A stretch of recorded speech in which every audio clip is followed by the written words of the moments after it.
वहाँ देख रहे हैं मेरा यूट्यूब चैनल एसके क्रिकेट में। आपका अपना सलमान। उम्मीद करता हूँ आप सब खैरियत से होंगे और खुश भी होंगे, अपने आसपास के लोगों का ख्याल भी रख रहे होंगे। ये मेरी हंसी की वजह आपको समझ आ गई होगी कि जिस तरह का हम मैच खेल रहे हैं और जिस वजह से मैंने ये कहा खुश हो रहे होंगे, तो आज बिल्कुल खुश नहीं होंगे। पाकिस्तान की जिस तरह की पैथेटिक किस्म की अप्रोच नज़र आई है और जिस तरह की बैटिंग लाइन है पाकिस्तान की आज फिर कोलैप्स कर गई है, उस पर बात करेंगे। अगर आप मेरे चैनल पर नए हैं तो जल्दी जल्दी मेरे चैनल को सब्सक्राइब करें, बेल आइकन को जरूर दबाएं ताकि मैं लेटेस्ट वीडियो आप तक पहुंचती रहे। तो बात करें जो खबर निकल के सामने आ रही है भाई, जो पाकिस्तान वर्सेस इंग्लैंड का मैच मुल्तान क्रिकेट स्टेडियम में जारी है, आज उसका दूसरा दिन था।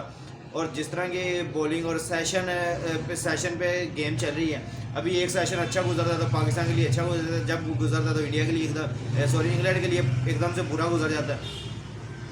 तो ये दोनों के लिए इस टाइम मैच बचाना बड़ा मुश्किल हुआ है। तो अगर चाहे तो पाकिस्तान ये जो चौथे इनिंग में यानी कि चौथे बारी में जब ये खेलने आएगा पाकिस्तान, तब पता चलेगा कि मैच किसके हाथ में जा रहा है। अभी दोनों की तरफ ये मैच है, किसी को कुछ नहीं कह सकते। और जो परफॉर्मेंसेज हैं हमारी पाकिस्तान टीम की, उस पर तो बात करेंगे। इंग्लैंड की भी आज बड़े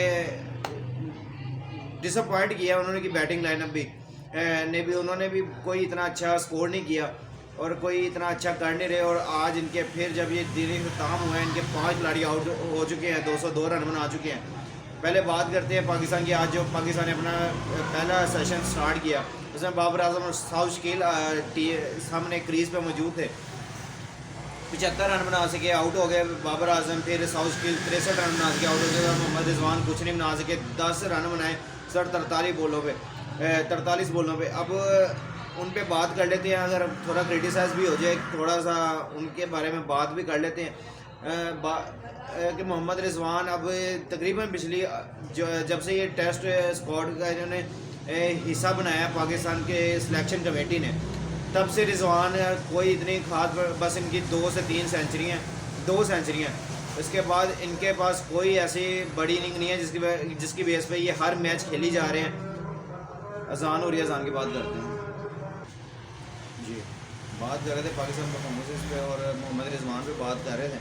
मोहम्मद रिजवान जिस तरह T20 में परफॉर्म कर रहे हैं और जिस तरह इनकी परफॉर्मेंसेस इस टाइम ये टेस्ट मैचेस में हैं, और जितने इनकी सिलेक्शन को जस्टिफाई किया जाता है PCB की तरफ से, सिलेक्शन कमेटी की तरफ से, तब ये मोहम्मद रिजवान वैसा परफॉर्म कर नहीं पा रहे। पिछले टेस्ट मैच में भी रस्टी नज़र आए हैं, इस टेस्ट मैच में भी इन्होंने कोई ख़ास कारनामा सरअंजाम नहीं दिया। 10 रन बना सके हैं 43 बॉल पे।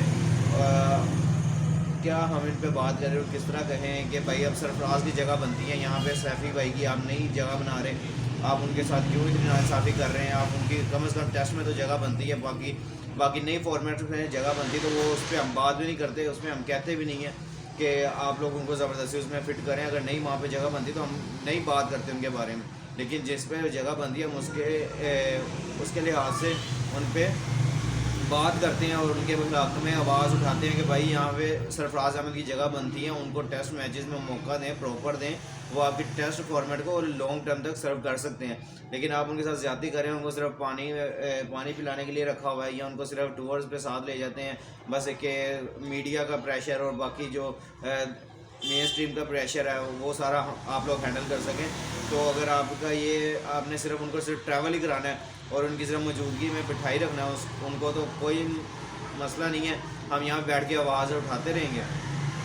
अगर अल्लाह ने चाहा तो उनकी सुनी जाएगी, नहीं तो फिर वैसे ही वो भी किस दिन कह देंगे भाई मैं रिटायरमेंट का ऐलान करता हूँ। लेकिन वो जितना उनके अंदर डिटर्मिनेशन है और जिस तरह वो अपनी मुल्क के लिए जान देते हैं, तो वो उनकी ये इतनी जल्दी वो हार मारने वाले नहीं हैं। वो कम बैक कर रहे थे, जिस तरह पूरी T20 वर्ल्ड कप में बाकी सारे प्लेयर्स बैठ के वहाँ पे तनकीद कर रहे थे, क्रिटिसाइज़ कर रहे थे, TV चैनल्स पे बैठ के वहाँ पे सरफराज अहमद डोमेस्टिक में परफॉर्मेंस दे रहे थे और उनकी कम बैक हुआ है सिर्फ परफॉर्मेंसेस की वजह से। जो नहीं कर रहे थे उनका देख लें आप, मैं नाम लेके किसी को कुछ नहीं कहना चाहता, लेकिन जो क्रिटिसाइज़ कर रहे थे उनका बाहर की लीग्स में जिस तरह का हाल रहा है ये आप सबको नज़र भी आ रहा होगा। और जिस तरह का उन्होंने परफॉर्मेंसेस यहाँ पे दी हैं लीग्स में, तो आपको नज़र आ गया होगा कि भाई परफॉर्मेंसेस से सब कुछ होता है, मुंह से या ज़ुबान से चलाने से या फैन के बैक करने से कुछ नहीं होगा। जितना हम लोगों ने आप लोगों को बैक किया है, उतना शायद ही किसी और कंट्री के किसी और फैंस ने इतना बैक किया हो। लेकिन आप फिर भी आगे अपनी अना और ज़िद की खातिर अपने मुल्क को ज़्यादा प्रायोरिटी ना दो, लीग्स को दो, तो ये फिर कोई बात नहीं, चले इस टॉपिक ये फिर लंबा हो जाएगा और इस तरह बात करें, लेकिन हम सिर्फ रिजवान की बात कर रहे थे। रिजवान को चाहिए यहाँ परफॉर्म करें, अगर नहीं कर पा रहे तो मैनेजमेंट को चाहिए कि उनकी तरफ नज़र दौड़ाएँ और सरफराज अहमद को चांस दें और वो वहाँ पे आके परफॉर्म करें। पाकिस्तान की टीम ऑल आउट होगी 202 रन पे। उसके बाद जब ये दूसरा सेशन स्टार्ट हुआ तो दूसरे सेशन में इंग्लैंड के जो बैट्समैन आए उन्होंने आके शुरू में करने की कोशिश की, लेकिन वही जो इब्रार अहमद जिस तरह के आउटस्टैंडिंग टच में है अपने पहले डेब्यू मैच में, तो जिस तरह के वो टच में है और जिस तरह का वो अपने इंटेंट शो करवा रहे हैं मैच के हवाले से, और जिस तरह वो अपने गेम को लेके चले थे, एक छोटे से गांव से छोटे से घर से निकल के एक इतने इंटरनेशनल लेवल तक खेलना, और उनके वालिदैन को जितनी खुशी हो रही होगी और जितने वो इन पे फ़ख्र महसूस कर रहे होंगे कि उनका बेटा यहाँ तक पहुँचा। उनके जो कज़न है उन्होंने इजाज़त लेके दी उनके वालिद साहब से। वालिद साहब कह रहे थे मैंने इनको क्रिकेट नहीं खिलानी, लेकिन उनके कज़न ने सिफारिश डाली, बड़े भाई ने कहा, यानी कि इस तरह कह के उनको कहा कि 1 साल का टाइम दे, अगर ये ना कुछ कर सका, ना परफॉर्म कर सका तो ये वापस आ जाएगा और वापस आके फिर अपना जो आप कहेंगे वही काम करेगा। तो वहाँ पे इनको इजाज़त मिल गई। वालिद साहब ने कहा ठीक है आप जा खेले। उसके बाद जब ये 2017 में PSL में सिलेक्ट हुए थे, लेकिन वहाँ पे इन्होंने सिर्फ 2 मैचेस खेले, कराची किंग्स की तरफ से सिलेक्ट हुए थे, लेकिन वहाँ पे वो इस तरह परफॉर्म नहीं कर सके, लेकिन ड्रॉप हो गया। उसके बाद उनको कोई चांस नहीं मिला। लेकिन अब डोमेस्टिक सीज़न में जैसे ही आए, इस सीज़न में उन्होंने ऑलमोस्ट 45-46 विकेट्स लिए उन्होंने, और जिस तरह उन्होंने कम बैक किया अपने स्ट्रॉन्ग अपनी मिस्ट्री स्पिनर के तौर पे उन्होंने कम बैक किया, और जिस तरह उन्होंने अपने बॉल को हिलाया और अपनी उंगलियों का जादू दिखाया, तो पूरी दुनिया में उनके चर्चे होना शुरू हो गए हैं। सरहद पार भारतीय क्यों ना हो या फिर बाकी गोरे क्यों ना हो, सारे उनके बारे में बात कर रहे हैं। और जिस तरह नासिर हुसैन साहब बैठ के उनकी लेग स्पिन गूगली पे बात कर रहे थे, अभी आज जो उनका 3rd सेशन चल रहा था वहाँ उनके सेंटर में जब नासिर हुसैन साहब उनके लेग स्पिन और गूगली के बारे में बात कर रहे। सबसे पहले मुबारकबाद आपको पाकिस्तानी पूरी कौम को कि पाकिस्तान को इतना अच्छा स्पिनर मिला है सईद अजमल के बाद, कि जो अब पाकिस्तान टीम को लॉन्ग टर्म के लिए सर्व कर सकते हैं। लेकिन अभी ज़्यादती ना हो जिस तरह सईद अजमल के साथ हुई है, अगर वैसे ज़्यादती होगी जिस तरह सईद अजमल के साथ ज़्यादती हुई है, हम ये नहीं चाहते कि इनके साथ भी ऐसे अल्लाह ताला इनको कामयाब करे और पाकिस्तान का नाम इस तरह लंबे अरसे तक परफॉर्म करके पाकिस्तान को मैचेस जितवाते रहें और पाकिस्तान का नाम इस तरह रोशन करें, और हम सबको भी इस तरह दिली सुकून और खुशी पहुँचाएँ जिस तरह हम चाहते हैं। क्योंकि बड़ी मुश्किल से हमें ऐसा स्पिनर मिला है जो इस तरह कर रहा है। लेकिन मैं जाहिद महमूद की भी यहाँ बात करूँगा। उन्होंने कल जो पहले इनिंग में उन्होंने बॉलिंग की उनमें उन्होंने 3 आउट किए, लेकिन आज फिर रस्टी नज़र आ रहे थे। इब्रार अहमद इस टाइम फिर टॉप ऑफ द टेबल है, उन्होंने इस मरतबा फिर 3 आउट किए हुए हैं, और एक उन्होंने रन आउट कर दिया था पहले जैक क्रॉडी को। जैक क्रॉडी 3 रन बना के रन आउट हुए इब्रार अहमद की बॉल पे, यानी कि उन्होंने थ्रो किया और रन आउट हुए। बेन डकेट बोल्ड हुए, और जिस तरह वो नीचे रह के बॉल एकदम से अंदर आ गई, तो ये उनके पास ही कारनामा, ये उनके सेहरे में ये उनके सर पे ये सेहरा जाता है कि उन्होंने इतनी अच्छी बॉल वहाँ पे वो टर्न हो गई एकदम से, और वो क्या उनकी बिल्कुल ढीली बॉल फेंकी थी। वो उनकी मेन चीज़ मुझे नहीं नज़र आ रहा था कि उन्होंने कोई अपनी स्ट्रेंथ पे बॉल की है। वहाँ पे उनके एकदम से हाथ से वो स्लिप हुई और वो ढीली बॉल थी, तो वो एकदम से लग के अंदर गई और बेन डकेट बोल्ड हो गए। 79 रन बना के अनफॉर्चुनेटली बोल्ड हो गए। 98 बॉलों पे 6 चौके मार के 80 के स्ट्राइक रेट के साथ खेल रहे थे। विल जैक्स आए, उसके बाद विल जैक्स ने 4, वो भी इब्रार अहमद का शिकार बने, बोल्ड हुए।